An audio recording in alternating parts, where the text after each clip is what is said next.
I'm sharing with you how to make French crepes. These make a perfect weekend brunch served with lemon and sugar or Nutella and cream for dessert.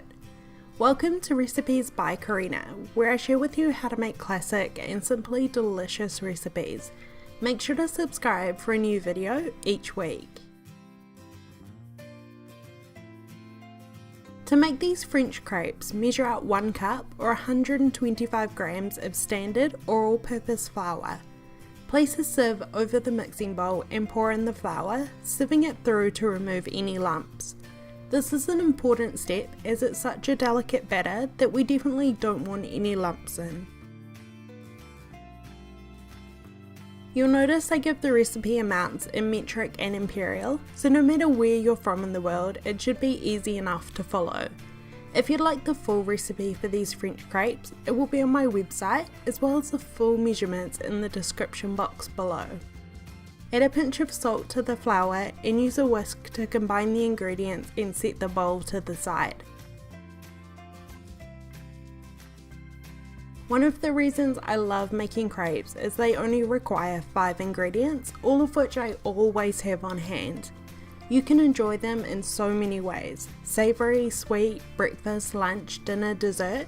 They're just as much about what you fill them with as they are about the crepe itself. In a smaller bowl, begin measuring out the wet ingredients. We'll need 2 medium-sized eggs for this recipe. Crack them both into the bowl and using a whisk give them a good mix so the whites and yolks are completely combined. Make sure your eggs are at room temperature. If you store them in the fridge, just remove them about 30 minutes or so before you start making these crepes.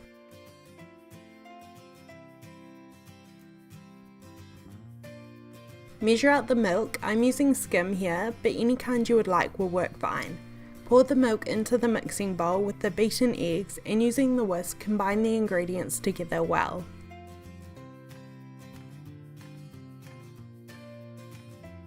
Let me know in the comments below if you've ever made your own crepes before and what your favourite fillings are.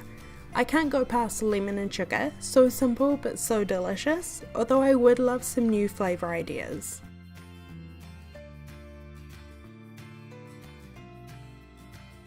When the milk is fully mixed with the eggs, we're ready to combine the wet and dry ingredients together.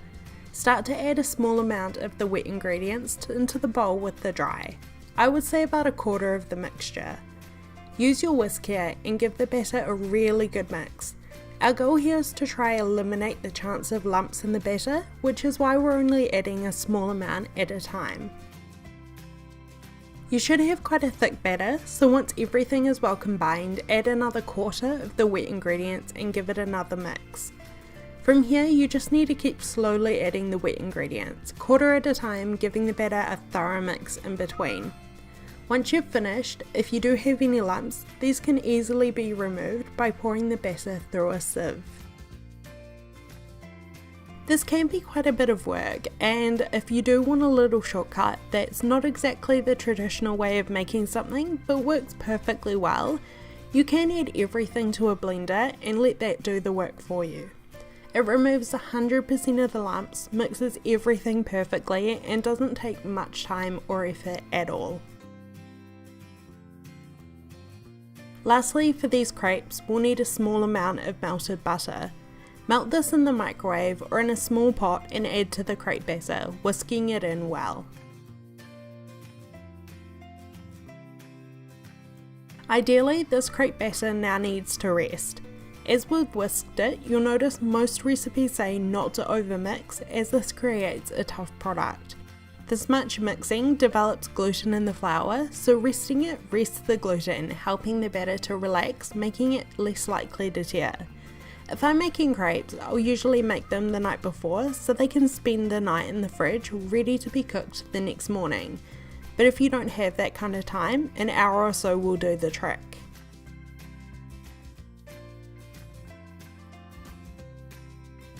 When you're ready to make your crepes, heat a fry pan or crepe pan over medium heat. I have a special crepe pan, the only real difference is it has low sides, making it so easy to flip these.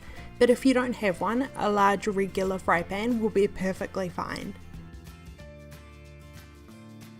Using a pastry brush or a paper towel dipped in melted butter, grease the pan. You don't want to add butter straight to the pan as we only want a super light layer. Using a ladle or measuring cup, measure about a quarter or so of a cup full of batter and pour it into the pan.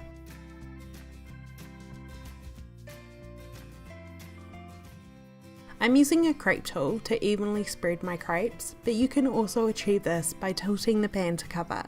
A crepe tool just means you'll get perfect round crepes every single time.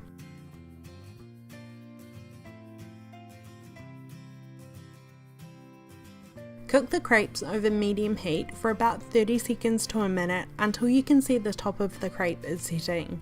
Using an offset spatula, get under the side of the crepe and flip it with the help of your hands. These are so delicate, so make sure you're extra careful.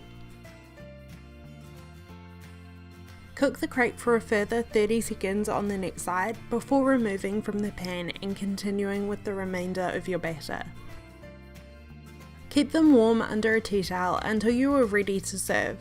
I enjoy them best the classic way with fresh lemon juice and a dusting of sugar, but the toppings are endless.